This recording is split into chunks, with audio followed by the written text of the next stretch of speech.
நாளைய தினம் விளையாட்டு திருவிழா நாளை காலை 10:30 மணி அளவிலே முனீஸ்வர பகவானுக்கு சிறப்பு அபிஷேக ஆராதனையானது நடைபெற்று மூலஸ்தானத்திலே எல்லாம் அல்ல முனீஸ்வர பகவானுக்கு அமுது சமர்ப்பணம் தயிர் சாத நைவேத்தியமானது நடைபெற்று அதனைத் தொடர்ந்து தீபாராதனையானது நடைபெறும்.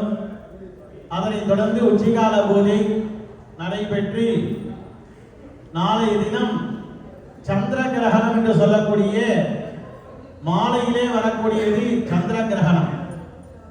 மாலையில 6 மணிக்கோ 7 மணிக்கோ அதாவது சந்திரன் மாறின பிறகு வரக்கூடியது சந்திர கிரகணம்.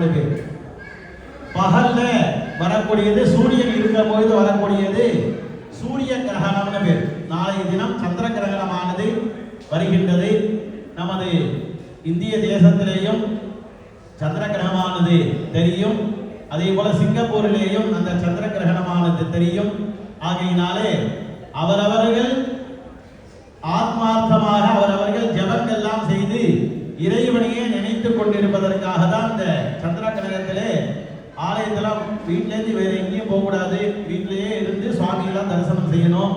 நம்ம பூஜனமாரெல்லாம் தொடங்கலன்னாலும் ஒரு இடத்துல உட்கார்ந்து அமைதியாக தியானங்கள் செய்யப்பட வேண்டும். தியானம் சுவாமியை நினைச்சிருந்தாலே போதும். நமக்கு என்ன முடியுமோ ஓம் கணபத ஜெய நமஹ அப்படின்னு சொல்லலாம். சிவபெருமான பிடிக்குமா ஓம் நம சிவாய் ஓம் நம சிவாய். இந்த பஞ்சாட்சரங்கள் இது மாதிரி ஜபங்களை சுவாமியை மனசுல பிரார்த்தனை செய்து கொள்வது நாளைய தினம் விசேஷமானது. ஒரு பங்கு செய்தால் 3 பங்கு நாளைக்கு பலன் ஜாஸ்தி. அப்பேற்பட்டதான அந்த கிரகண தோஷம் என்று சொல்லக்கூடிய கிரகண பீடை என்று சொல்வார்கள். அந்த கிரகணத்தும் போது நம்ம மேல படக்கூடாது. நம்ம அந்த கிரகணம் பிடிச்சிருக்கிற நேரத்துல நம்ம எல்லாம் சாப்பிடக்கூடாது. 3 மணி நேரம் முன்னாடியே நாம சாப்பிட்டது முடிச்சுக்கணும். இந்த அதாவது ஜீரணமாகுது அப்படின்னு சொல்றோம் இல்லையா, வெறும் வயிறா இருக்கணும். அந்த கிரகணம் பிடிச்சிருக்கிற போது வெறும் வயிறா இருக்கணும். சில பேருக்கு 1 மணி நேரத்துல சாப்பிட்டோன்னே பசி வந்துருப்பேன். எனக்குலாம் 1 மணி நேரத்துக்கு ஒருத்தர் பசி வந்துடுறது. சில பேருக்கு 3 மணி நேரம் 4 மணி நேரம் ஆனாலும் 4 மாத்திரை போட்டதுக்கு அப்புறம் தான் செரிக்கும். அது மாதிரி சில பேர் இருக்கும். ஆக நம்ம அந்த கிரகணம் பிடிக்கும் பொழுது வயத்துல எதுவும் இருக்கக்கூடாது. ஃபுல்லா ஜீரணமாயிருக்கணும், நல்லா செரிச்சிருக்கணும். அப்பேற்பட்ட தோஷம் நமக்கு மேல எதுவும் தாக்காம இருக்கணும். அப்பேற்பட்ட சில விஷயங்கள் நம்மளால இந்த வீட்டில் இருக்கிற பொருட்கள் அதெல்லாம் அந்த கிரகண தோஷம் பட்டதுன்னா பயன்படுத்தக்கூடாதுங்கிறது ஒரு சாஸ்திரம். அது எல்லா விதமான பொருளையுமே மறுநாளைக்கு வச்சுக்க முடியாம இருக்காது. நம்ம ஒரே சாமான்லாம் வாங்கி வச்சிருப்போம். ஊறுகாயா இருக்கலாம், பாலா இருக்கலாம், தயிரா இருக்கலாம், எண்ணெயாக இருக்கலாம். அப்பேற்பட்ட அந்த கிரகண நேரத்துல அந்த பொருட்கள்லாம் தமிழ்ல சொன்னா தீட்டு வந்துடக்கூடாது, அது தோஷம் வந்துடக்கூடாது அப்படிங்கிறதுக்காக அதுல புனிதமான இந்த தர்பையை கொண்டு வச்சிருப்பார்கள். இந்த தர்பைக்கு தான் விசேஷமானது ஒரு இது. நீங்கெல்லாம் காவேரியில பார்த்திருப்பேன். இது மாதிரி ரொம்ப பணிஞ்சு போறது எதுவும் கிடையாது. நீங்க எவ்வளவு ஒரு காவேரியில இருக்கும், நிறைய இந்த தர்பை இருக்கும், நடுவுல இருக்கும். காவேரிக்கு நடுவுல எவ்வளோ ஒரு தென்னை மரம் உயரத்துக்கு தண்ணி வந்தாலும் இது அப்படியே சாஞ்சு மேல தண்ணி போயிட்டே இருக்கும். தண்ணி வத்தி போச்சா மேல நிமிர்ந்துடும். அப்பேற்பட்டதான புனிதமான ஒரு தர்பை.